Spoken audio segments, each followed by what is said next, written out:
Lormi nursery में धड़ल्ले से पेड़ों की अवैध कटाई की जा रही है। खबर छपते ही विभाग के एसडीओ ने आनन फानन में ट्रक बुलवाकर रात में ही कटे हुए लकड़ी को लोड करवाकर बाहर भेजने की पूरी तैयारी कर ली, जिसका एक्सक्लूसिव वीडियो ये है। ये पूरा मामला लोरमी नर्सरी का है, जहां पर वन विभाग के एसडीओ ने रेंजर के साथ मिलकर बिना अनुमति के ही नर्सरी में लगे 50 से अधिक पुराने नीलगिरी पेड़ों की कटाई कर दी।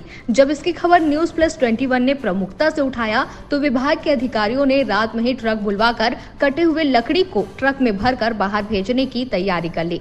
जब इस बारे में विभाग के एसडीओ और रेंजर से बात करने की कोशिश की गई तो उन्होंने अपने मोबाइल को बंद कर दिया। नर्सरी में जाकर जब इसकी जानकारी ली गई तो बाहर से आए हुए मजदूरों के द्वारा कोई भी जानकारी देने से इनकार कर दिया। मजदूरों ने कहा कि हमें अमलाई से ठेकेदार ने भेजा है और हम लोग यहाँ पेड़ की कटाई करके ट्रक में लोड करके इसे अमला लेकर जाएंगे।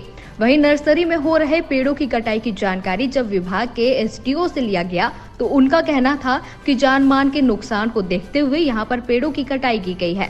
जब उनसे पूछा गया कि क्या आपने अनुमति लिया है तो उन्होंने कहा कि हमने लोरमी एसडीएम को आवेदन दिया था, लेकिन अनुमति नहीं ली है।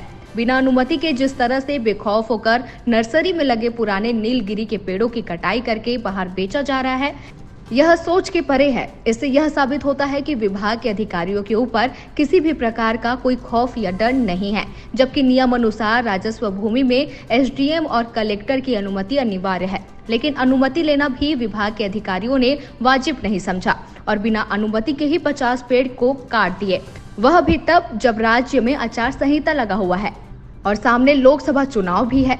उसके बावजूद विभाग के अधिकारी में थोड़ा सा भी डर नजर नहीं आ रहा है।